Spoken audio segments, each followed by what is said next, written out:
Sustainability webinar series with Australia Council for the Arts. My name is Beatrice Jevons and I'm a producer and facilitator, and I'm a woman in my 30s. I have dark hair and a blonde tinge, and today I'm wearing a dark blue turtleneck, a spotty dress and some blue earrings.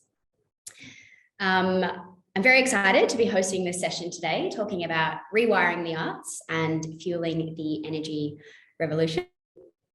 And today I'm joined by Violette Snow, Heidi Lenffer and Matt Seery, who I will throw to in a moment to introduce themselves.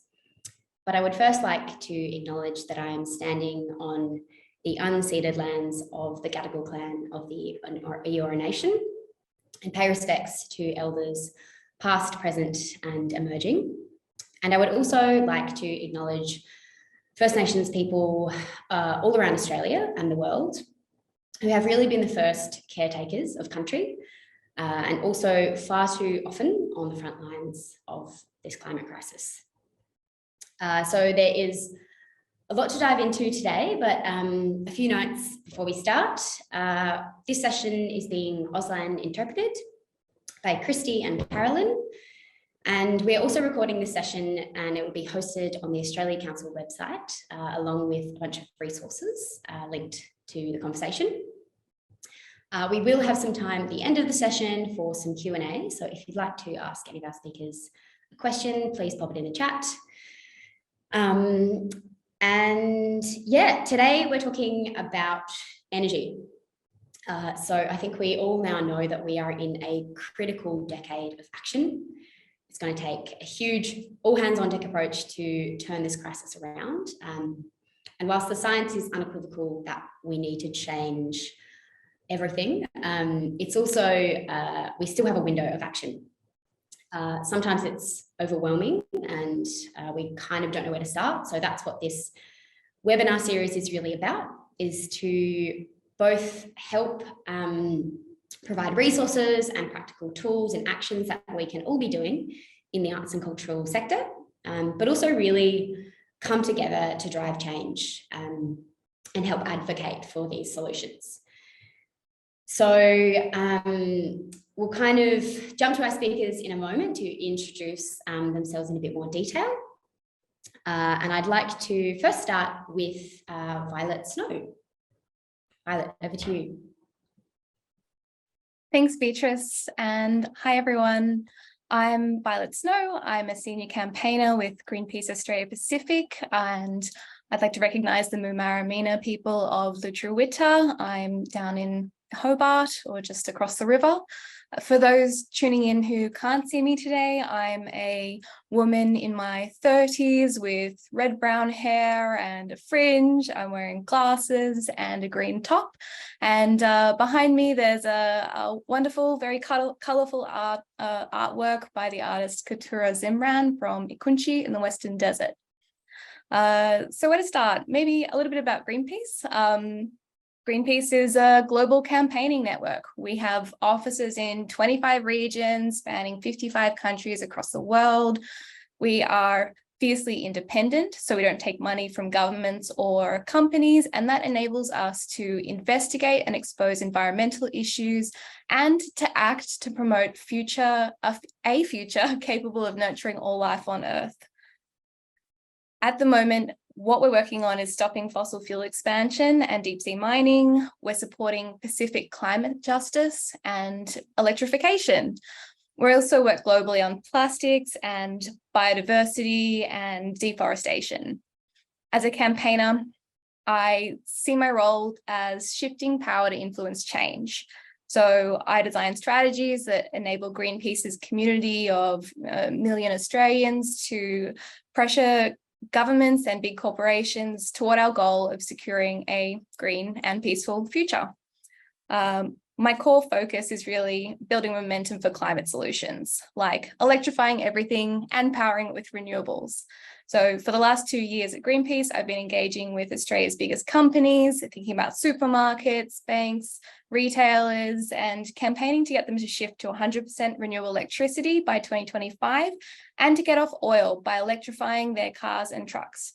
Our team's already moved 23 of Australia's biggest electricity using companies to switch to renewables. Personally, I believe in optimism as a form of courage, and I think that everyone has the power to spark change. So my hope comes from collaboration, because what I've witnessed is really the power of people working together to set things on a new course towards a better future. That's me. Amazing. Thank you so much, Violet. And we will dive into some of those practical resources and ways that us as organisations and practitioners in the arts can shift to renewables. I'll now jump to Heidi Lenffer. Great, thanks, Bea. Hi, everyone. Lovely to be here today. Thanks for inviting me to come along, and thanks for tuning in. My name's Heidi Lenffer, and I'm calling in from Darug country in the beautiful Blue Mountains, New South Wales. And I got into this space through being an artist myself. I spent most of my 20s touring in the band Cloud Control. And just for visual reference, I am a woman in my 30s with a blunt fringe, dark hair, and wearing a dusty pink top today.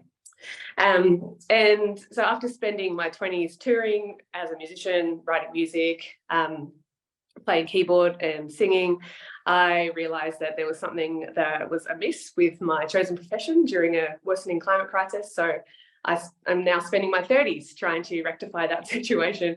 I started a movement in the music industry, getting artists together to put money into building solar farms. So we built one solar farm since 2019 in Western Wonka Wonka country in rural Queensland. And since then, we've been working with festivals to try and get them to look at what they're, or basically to build sustainability funding into their ticketing system so that they can raise money to have a kitty of funds that are deployed and ready to help that festival transition to a clean energy basis. So I pretty much spend my time raising a baby at the moment and a 3.5-year-old girl, and working with the Feet Live team to help transition Australia's music industry to be a more renewable force for good in the world. So that's me. Amazing, thank you. And yeah, we're going to Heidi's going to speak to later a few really exciting examples and practical ways in the industry that we can be driving these solutions on the ground. So now I will jump to Matt Seery. Over to you. Thanks very much. Hey all, my name's Matt. I'm the Associate Creative Director at Dead Puppet Society. We're a design company and production house based up in Queensland. So I'm calling in or zooming in, but this is from the Anjan, it's Yuggera and Turrbal land, and always has been. I grew up on the Gold Coast hinterland region, which is Yugambeh and Bundjalung country, and moved all the way up the highway at the start of my arts practice. Since then, this work that I do is I meant a lot of travel around this country and overseas. So yeah, whenever we come home to this place, so we feel very grateful to be on this beautiful land by the river. A sort of a visual description of me. I'm a sort of a man in my late 20s. I've got sort of blonde, brownish hair. I wear glasses, and it looks like I'm calling in from a storage room, because that's exactly where I'm zooming in from today. We make large-scale touring stage shows, which is a very tricky thing to do while being environmentally minded and conscious of the sort of sweeping change that's ahead of us. The performing arts industry, in particular theatre, is notoriously uneconomical when it comes to its uses of resources. So I think I may be here today to talk a little bit about that struggle, knowing that there's so much to do and so much we want to do, but not knowing exactly where to start or where to get a handle on things. So we might talk a little bit about the things that we are doing, the things that we have found, and also our wants and our ambitions to want to do more in the future. If you haven't seen a production by Dead Puppet Society, so the quick spark notes is that we practice design-led theatre. So we mix live performance with designed objects, using old school fabrication techniques as well as new school technologies like laser cutting and 3D printing. when we're very lucky, we move outside of the theatres and present our work out in the real world, whether it's roving enormous diprotodon ancient megafauna out in the outback, or installing solar-powered sculptures and kinetic artworks in metropolitan areas or in public parklands and things like that. That's maybe enough from me for now. Great, thanks, Matt. So yeah, very excited to be joined by these three amazing speakers today. And I think to kick off kind of or lead into the session, I'd love to jump back to Violet. So you do a lot of work helping large companies to transition to renewable energy. And I'd love you to kind of just, I guess, set the scene for everybody today and highlight why energy is so important to focus on as a climate solution, and kind of what that means as an organisation or a practitioner to support this really critical transition, both, I guess, in the short term and also, you know, longer term down the track. Thanks, Beatrice. Yeah, where to start? It's a big topic, and I thought I would keep it quite high level. You don't need me to tell you that the science is crystal clear. We already know that to keep global heating below 1.5 degrees, the world must rapidly phase out fossil fuels and build out the solutions like renewable electricity. So something that's quite interesting to think about, though, is what's Australia's fair share to meeting our global obligations? And, you know, as individuals, as smaller organisations, as arts practitioners, you know, it is helpful to keep in mind that that bigger goal that Australia should be working towards that reflects our carbon budget. So we see that as meaning that we need to actually reach net zero by 2035 as a developed nation for a 50% chance of staying below 1.5. Now, we know that 1.5 is a critical limit for the well-being of Australia and our neighbours around in the Pacific. We've experienced the extreme weather events of the last few years, the floods, the fires, and you know that urgency really is here and is critical. What I thought I would start with is talking about our biggest sources of climate pollution as a bit of a context for a frame. I'm going to share my screen just quickly to use a slide which comes from Saul Griffith and Rewiring Australia. It's a bit of an overwhelming graph, I have to say, but you don't need to fully understand every part of it to see what it means, I think. So I'll just share, and I hope that's working. It looks like it is. But what you're seeing here at a high level is that for Australia's domestic emissions, energy is by far the biggest factor in that. And that's one of the reasons we're talking about it today. So that's dominated by electricity, which is still dominated by coal in Australia. In fact, over 70% of Australia's electricity comes from burning fossil fuels. It's also industrial emissions, which is produced by fossil fuel mining. So that's not even burning the fossil fuels, that's just the mining of, and also manufacturing. And also our transport, like cars, utes, vans, trucks, come in at number 3. So what you're seeing here is that breakdown. When you look at household emissions as an individual, your vehicles and your electricity use are really the big 2. But the good news is that we really have the solutions to these. And Australia is one of the sunniest and the windiest countries in the world. We have such abundant renewable resources like wind and solar, which are really low cost and really developed solutions now, which is great. So the first step is clear. We need to electrify everything and power it with the wind and sun. Sounds simple, right?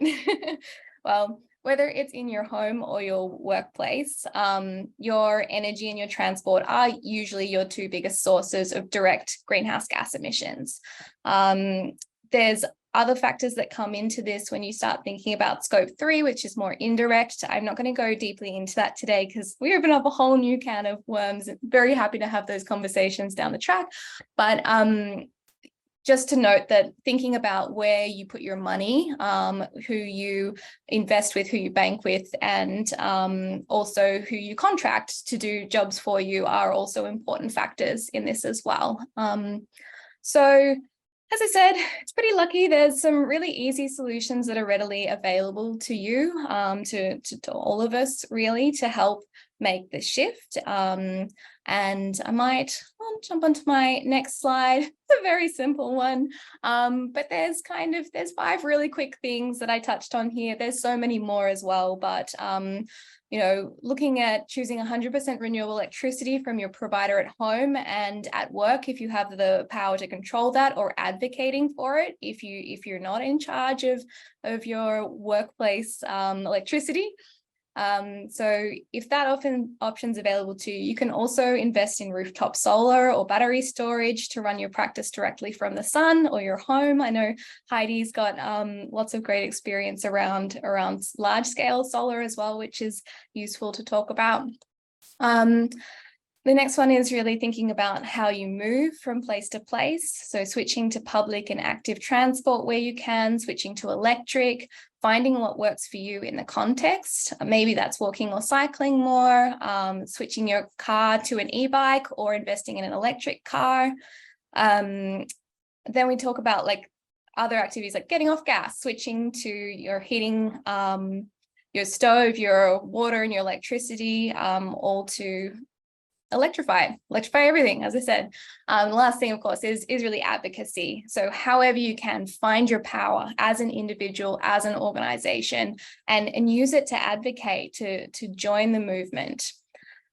I thought I would zero in a little bit on the renewable electricity piece. I know it's a big topic of conversation, and thought I would just also reassure you that you're in good company if you're switching to 100% renewable electricity, because almost a quarter of the top ASX 200 companies have already committed to 100% renewable electricity.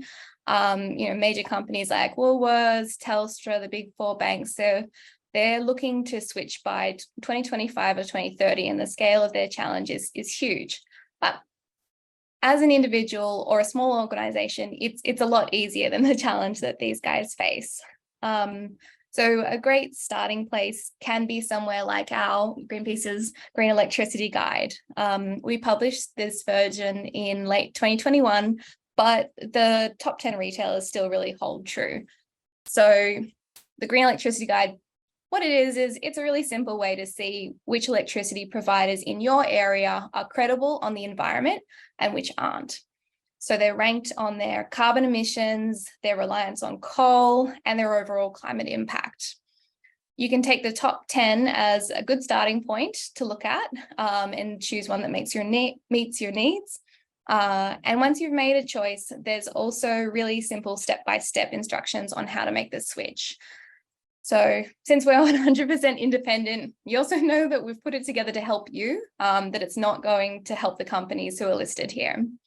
So I think probably the main thing to mention is it was released 18 months ago. So there's some changes in the market. I acknowledge that both AGL and Origin have brought forward their coal closure dates as well, but it's not significant enough to bump them up into the top. I think I'll stop sharing there, but there's so many options for you to take action and change here.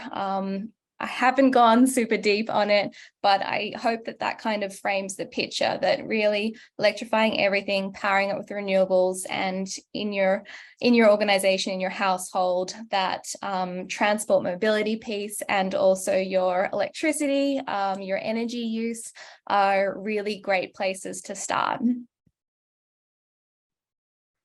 Great, thank you so much, Violet. And yeah, I think if anyone hasn't read or listened to The Big Switch, it's a wonderful, wonderful book that goes into all of this in much more detail. And I think the key thing to remember here is we are so well placed in Australia to be a leader in this energy transition globally. But we've also got so much to win. I think as communities and individuals, businesses, it's not only good for the climate, it also helps to save money in the long term and really build resilience as communities. And, energy does transfer to transport. It's how we move people around, it's our cars. So there's lots of really exciting ways that we can be applying these solutions in the arts, practical on the ground. But I also think we've got a really important role in telling these stories and getting people excited about these solutions, you know, advocating for this energy transition, advocating for different materials, how we're powering our venues, you know, think diesel generators at festivals or massive theatres that potentially have roofs, we can install solar. You know, there's a lot of short-term and long-term wins here for everyone. So I'd now love to jump to Heidi. You founded FEAT, Future Energy Artist Transition, to really help the live performance sector make this critical transition and support them on that journey, you know, ranging from artists to festivals. And you've also developed a wonderful way of financing these solutions, which is through the solar slice to, you know, tack it onto tickets, which is really critical because they might save us money in the long term, but we need to finance it in the short term. So I'd love to hear a little bit more about your work and some examples in this space. Yeah, great. Thanks, Bea. Yeah, the financing of this whole thing, I think, is a really big value add that FEAT brings to the picture. Because when I was a musician touring, just money is always an issue, and you know, and so much of the time, artists don't actually have control over the funds that go into an event or a tour. So your promoter basically holds the purse, and your manager chats to the promoter, and kind of like, if you have something that's close to your heart that you want to champion through your tour, you can put your hand up, and whether it's listened to or not, all comes down to whether there's money in the purse left. So when I came to like bringing my problem solving to bear on this issue, I was thinking, well, we've got to actually change where the money comes into the picture. So I thought that it has to come in before tickets go on sale. It has to be built into the DNA of the event design process. So basically, when promoters and managers decide to put a ticket on, decide to put a tour on sale, they look at all these different factors. And if you apply the solar slice, which is what we've called our initiative, the solar slice is a 1.5% surcharge. So whatever the ticket price is going to be, 1.5% can be added into that booking fee before the tickets go on sale. So for the person buying the ticket, that might just equal an extra 20 cents that they have to, that is added to the total ticket price. But collectively, that means that when the promoter is using funds for a tour, or if a festival is using funds to run the whole production, it means that they have a kitty that's designated for sustainability spending. And that's where FEAT comes in, and we're basically the sustainability intelligence crew who can plug you into whatever thing we think is the best use of that money. So we will provide, you know, a top 3 suggestions for the best way to deploy that money, but we'll also take into consideration pet passions that the festival promoter might have, or the artist that's touring might have. So, you know, we've worked with Lime Cordiale extensively because those boys are, you know, front and center environmentalists as well as bloody legends, and they have used the solar slice on 2 of their tours now. The first one they used to do rainforest regeneration in the Buyong Reserve, which is about it's in Clune, so I think a few hours north of where they live. And then the second tour that they've just completed, they've used that solar slice to bring 2 electric vehicles on the road with them. So they saved, I think, 590 kilograms of carbon by making that choice. And they partnered we helped them partner with Good Car Co to do that. So, you know, straight off the bat, they had the funds to implement a lot of their dream actions around carbon reduction. So we think this is a really critical shift that the industry needs to embrace across the spectrum, because it's just putting money into the system that needs to be there. That's going to mean that the bottom line isn't the one that's dictating whether or not our events are giving a thumbs up or a thumbs down to the planet. Bea, did you want me to explain any of the other projects that we're doing, or what would be helpful to go into more detail around? Well, I know that you also worked with tools to run a solar battery, which is, you know, had obviously massive emissions reductions, but also saved money. And I think it's just exciting to know that that exists. But also, like, yeah, maybe you can speak to that a little bit.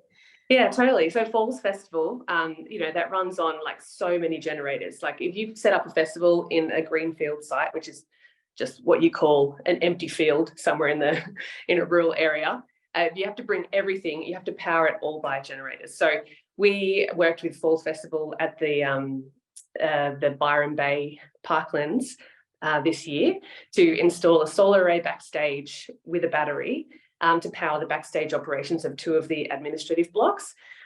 So, you know, just by making that switch and by working with the existing diesel generator company, so their suppliers facilitated this with us.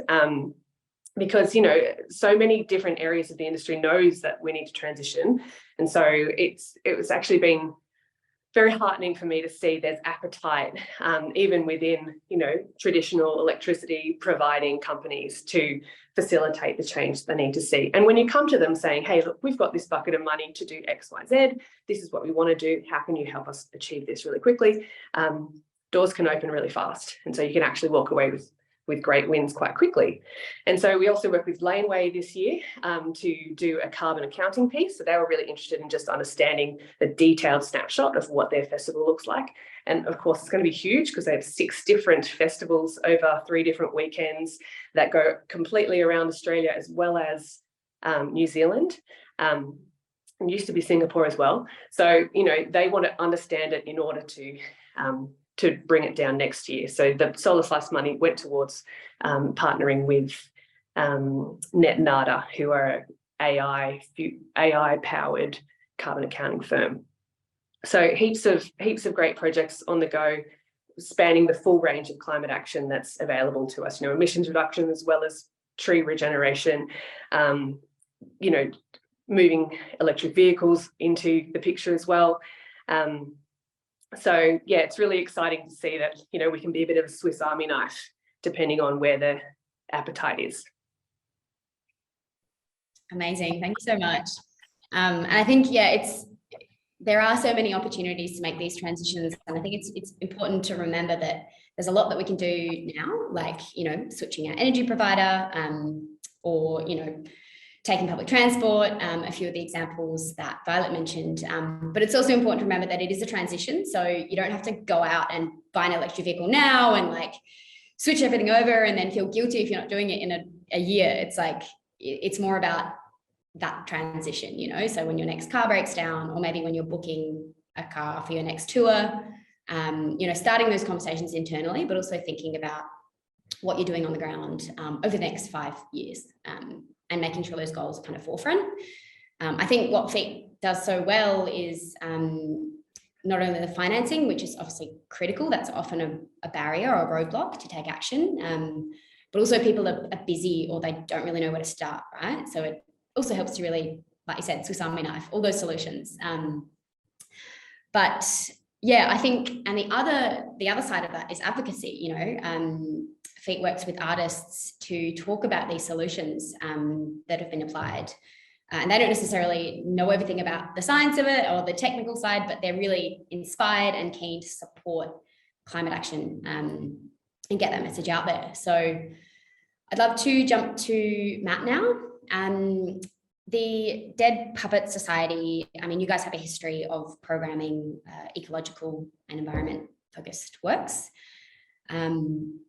And in the development of some of those works, you know, like the Bee Lantern, which I think was staged again, like this year, was it? Yeah, so I mean, and that was built with renewable energy, but also advocated and shared the story of the importance of bees.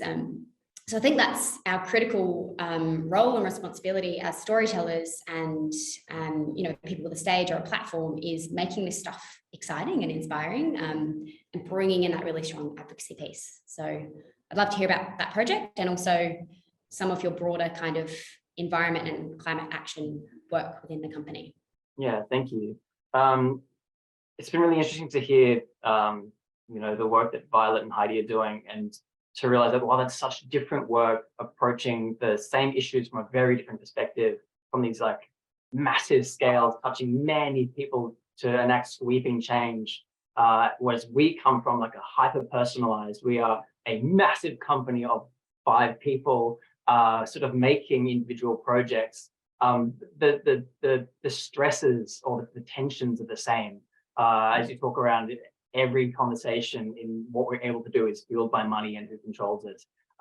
We are coming up against, there's no shortage of willingness to enact change, but there's a sort of, where do we start? What's best practice? I don't want to take a step forwards if it turns out to be the wrong one, all that sort of hesitancy. So what I'd like to talk about just for a little while is the solutions that we have found ourselves in practice, not in theory. So these are things that aren't sort of put forwards as a model of best practice that others should follow. It's also hyper specific to our own arts practice as design and theatre makers. So it just won't apply to everybody. But I think the experience of artists wanting to do, but needing to actually find their own way of doing that is applicable. So I might run through some really specific things that we're doing in all of our works, whether that's in our stage shows that tour around, or whether it's in our outdoor sculptural work. Starting with the things we do downstairs in our fabrication workshop. As we've sort of developed this practice over close to 14 years now, we've come a long way in changing what it looks like for DPS to make a work. We started with very beautiful artisanal but time and resource intensive processes of carving wood and plastics and plasterings and foams, and the products were beautiful, but the process wasn't necessarily economical in any sense of the word, and also sort of not flexible. When we would end up touring around and something would break, the cost financially and environmentally to travel back to the workshop to do that same resource-intensive process again to get it back out on the road. So what we've been doing lately in the last sort of 3 to 4 years in particular is investing really heavily in these rapid prototyping technologies. So these are things like laser cutting and 3D printing that's kind of revolutionized what we do. The old school approach of human design and human-centric design absolutely still is at play. But these technologies help us be much more mindful and considered in our use of materials. So using artificial intelligence to nest shapes for laser cutting has meant we've been able to drastically cut down on the resources that we're sending to landfill or sending to scrap. 3D printing has opened up sort of like an unimaginable amount of doors in terms of creating very particular bespoke solutions to we need a very specific clamp to hold in the feather of a pelican on a puppet. In the past, we've sort of looked for brute force ways through that, which has again obviously been quite wasteful as we try and fail and try and fail and try and fail, or has resulted in this sort of reliance on mass global shipping, paying the freight across an ocean for 100 plastic things from a supplier overseas, which now we've found a much more specific, less wasteful way of moving forward with the 3D printer. Our use of materials has also changed. We now look more and more into embracing the aesthetic of sustainable materials, particularly things like OSB board, which doesn't demand the deforestation of old growth forests and uses much less sort of toxic formaldehyde than other plywood materials.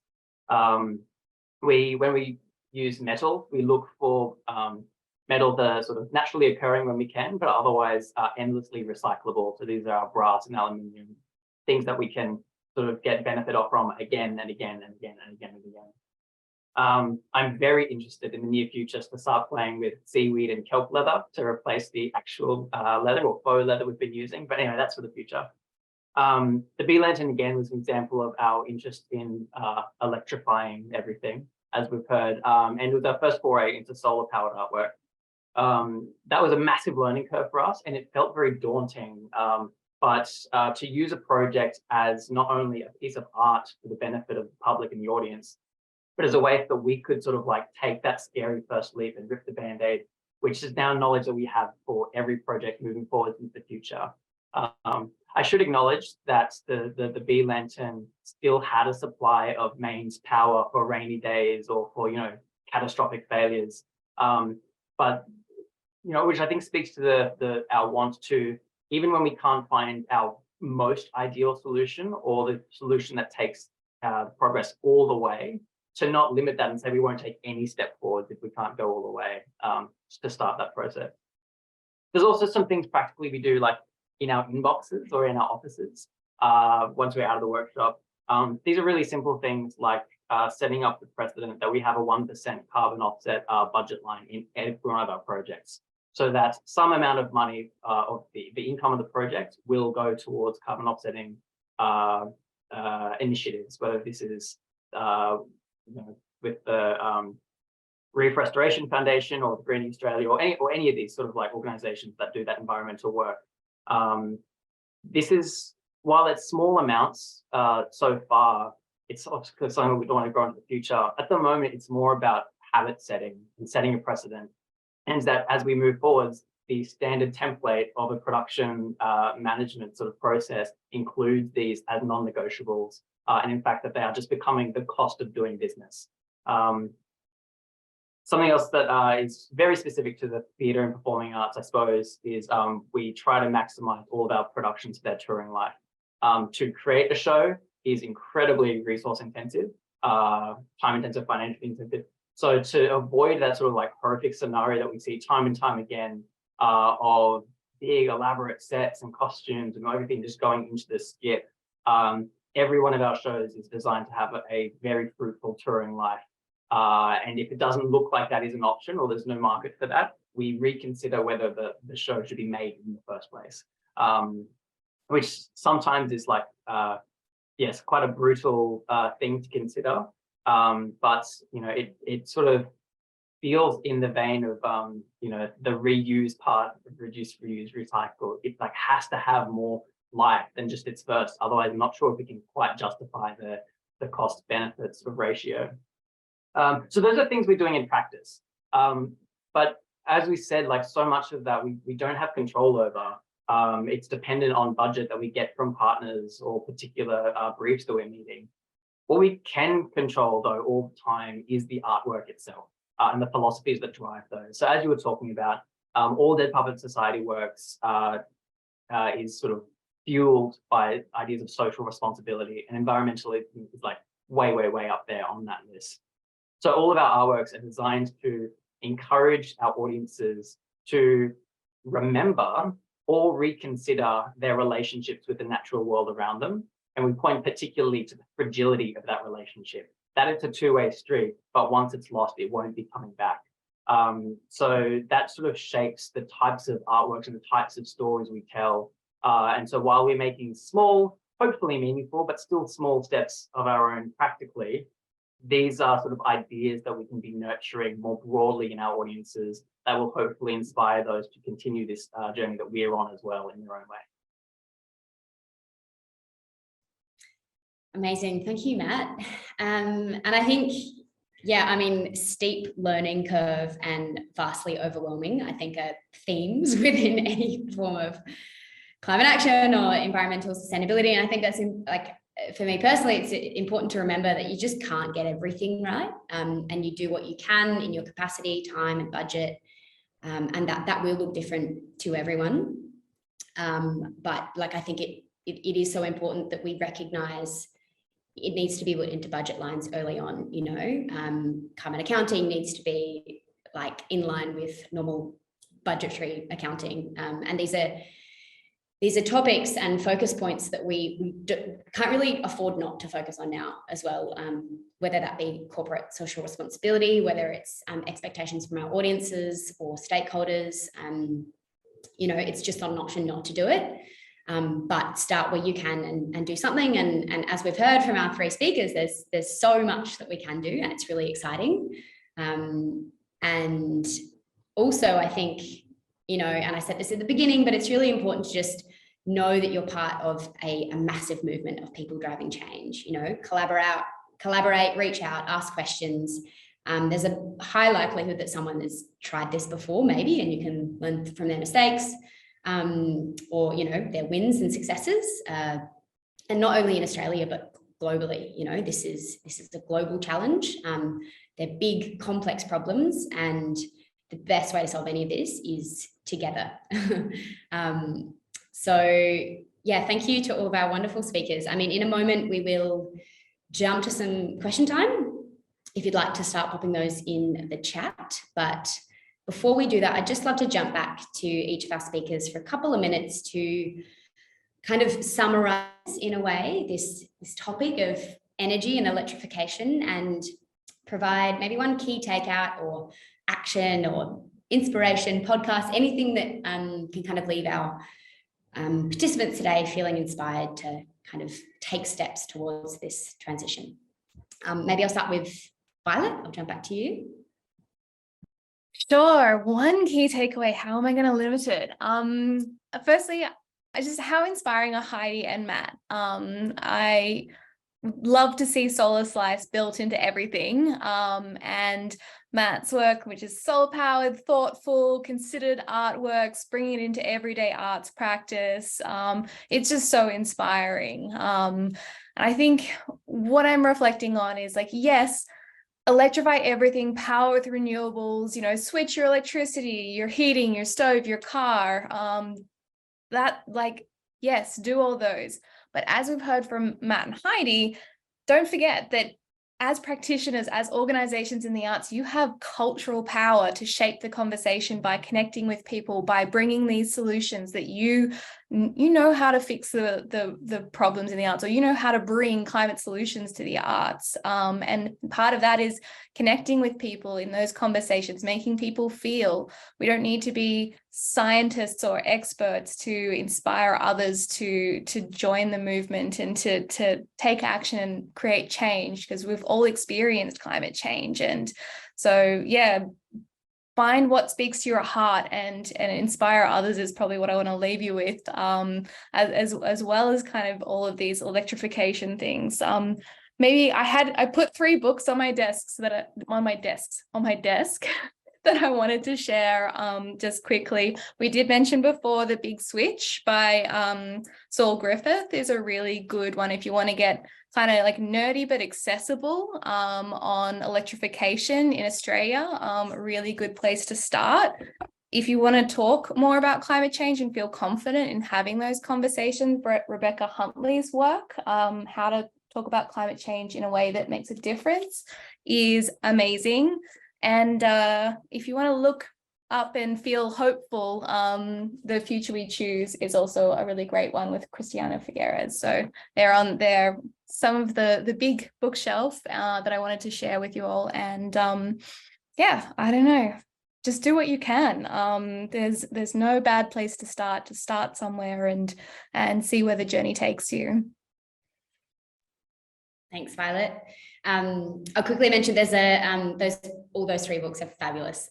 Highly recommend all of them. And I'm much more of an audio person, and there's an audio version of The Big Switch, which is actually read by famous Australian musicians and mainly sports people. But highly recommend listening to that. And yeah, I mean, absolutely, start anywhere, do something. I mean, I think the exciting thing about a lot of these solutions, especially energy, is it affects everything. You know, it's not just your arts practice and your organization, but your community, your house, your car. Like, there's so many ways you can start to transition, but just start where you can, I think, and it's super exciting. So I'll pass over to Heidi now. Thanks, Bea. Yeah, I just kind of want to double click on what Violet was saying. I mean, there's so many places you can start, yes. And what I guess I want to speak to crushing imposter syndrome, or crushing, you know, the anxiety version of ourselves that is invariably going to raise its head at various stages of this journey that we're all on. And the way I just wanted to share how I crush those impulses in our human condition, which is, it's all fine and well for us to live with those alongside the best version of ourselves. So I wanted to help show you how I do it. So I actually remind myself about the biological miracle that is the human brain.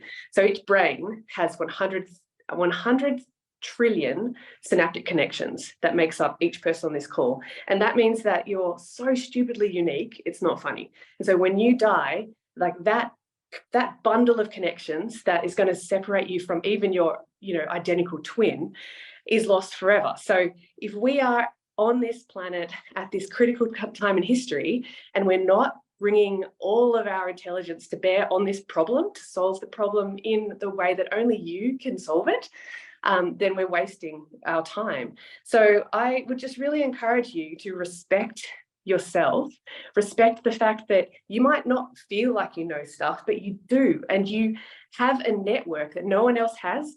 You have a way of looking at the world that no one else has, and you will be able to bring something unique to this situation, whether you feel like it or not. So sometimes I tell myself, like, get over yourself, like, in a sense, like, if you're like, sometimes my ego can actually just trip me up on this road. And I really want to encourage everyone to just lean into the things that they love and the things that they get a kick out of. Because if you build your climate action strategy around the stuff that turns you on, lights you up, you're actually going to be in it for the long haul. So I designed feat, in my industry, working with artists that I love, working on big projects and infrastructure that really gets me going. And because of that, I'm endlessly fascinated in the work that I do. So I'd encourage you to follow the things that you love, and you'll be in it for the long haul. Amazing. That's gold. And such an important thing to remember. I mean, just being kind to yourself and others as well. Like, this stuff is scary and overwhelming and complex, and you don't have to figure it all out. But there's plenty of burnout in the climate action space, and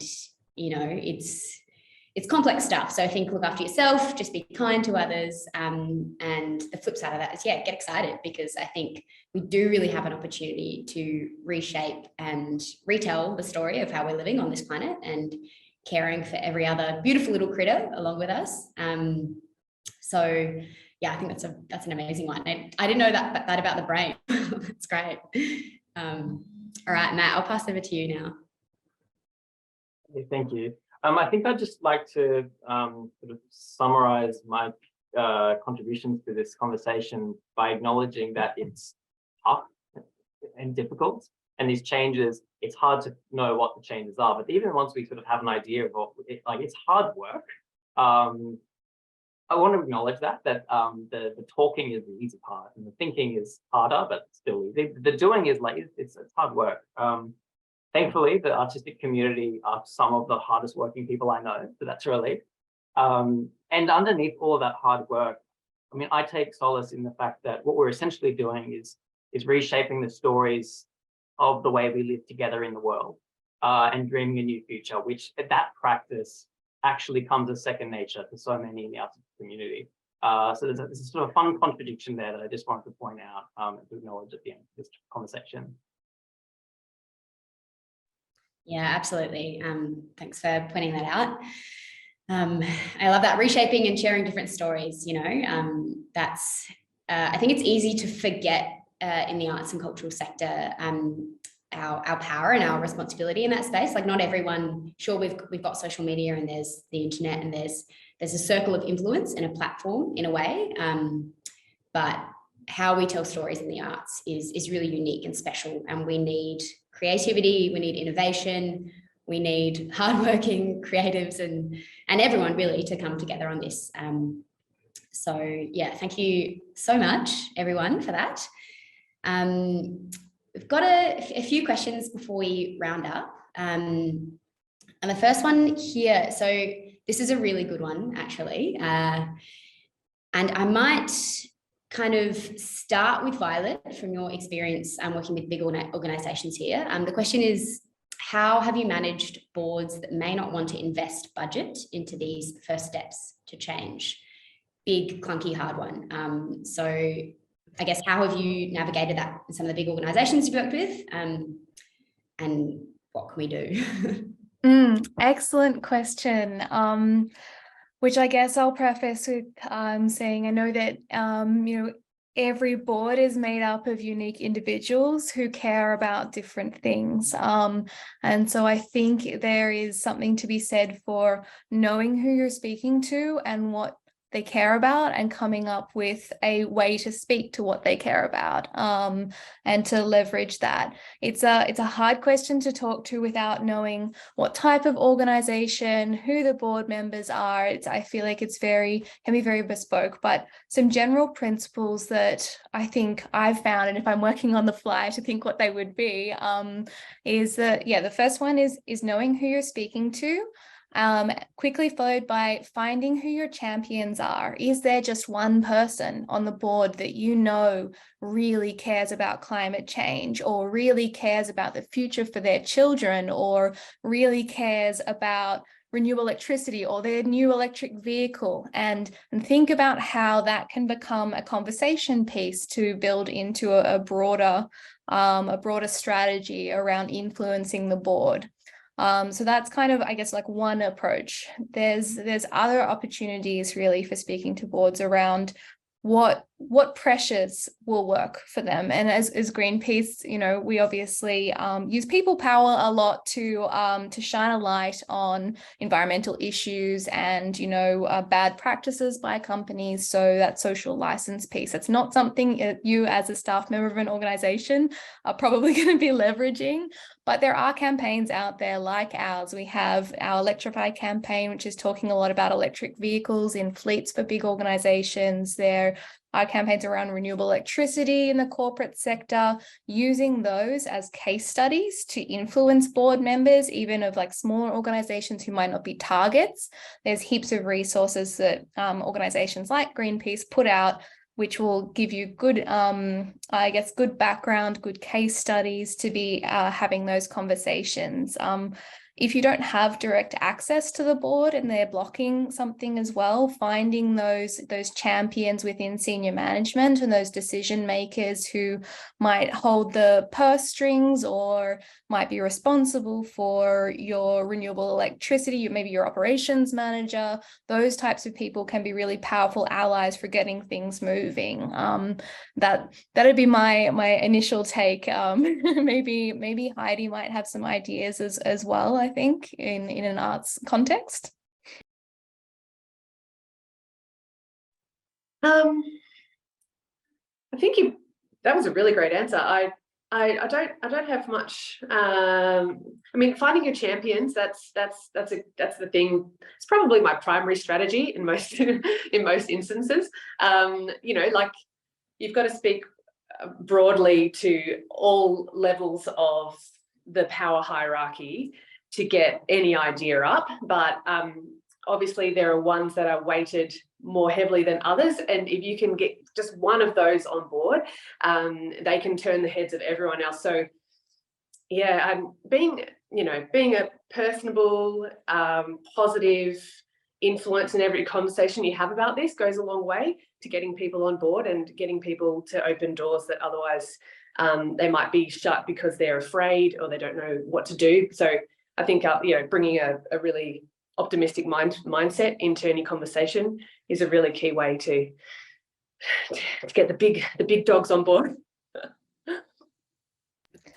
Can I riff off that, Heidi, quickly? One thing that when you were speaking that came to me as well was thinking about whether you're talking about risks or opportunities to decision makers. Some organizations really focus on the risks of acting, and it becomes a blocker. All they can see is the challenge and the negative. And yes, these things are not easy, but the solutions are there, the precedents, the processes have been done in most instances. So how do you turn that into an opportunity for your organization that the board can champion or get excited by? Yeah, exactly as you're speaking to there, Heidi. Like, how do you get them excited about the opportunity rather than scared and fearful of the risks? Because the conservative approach is to conserve, to just batten down the hatches, and that's we have to be actually counteracting that in every possible way, and the best way to do that is to be hopeful, and hope is a verb. I just want to remind everyone, hope is a verb that you just need to practice. It's not a thing that you're going to feel all the time. It's something that you're going to need to actually have discipline around activating in yourself on a day-to-day basis. Yeah, I love that, Heidi. I was trying to find myself, hope it's a doing word for me anyway.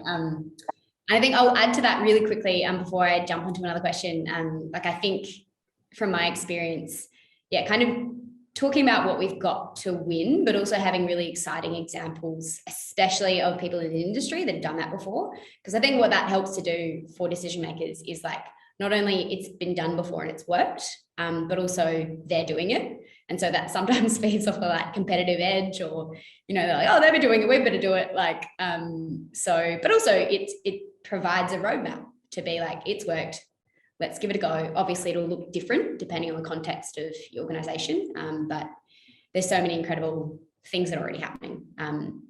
So I reckon I'll do one more question before we wrap up. And this is also a really good question. I might throw this one to Matt, potentially. The question is it worthwhile doing a carbon audit, and how do we go about this? And I might quickly, like, I think it's important, but it's one piece of a big puzzle of many, many other things we can be doing. So it's not the holy grail, but I'll throw over to you, Matt, for that one. Yeah, thanks. No, it's such a good question. It's something that we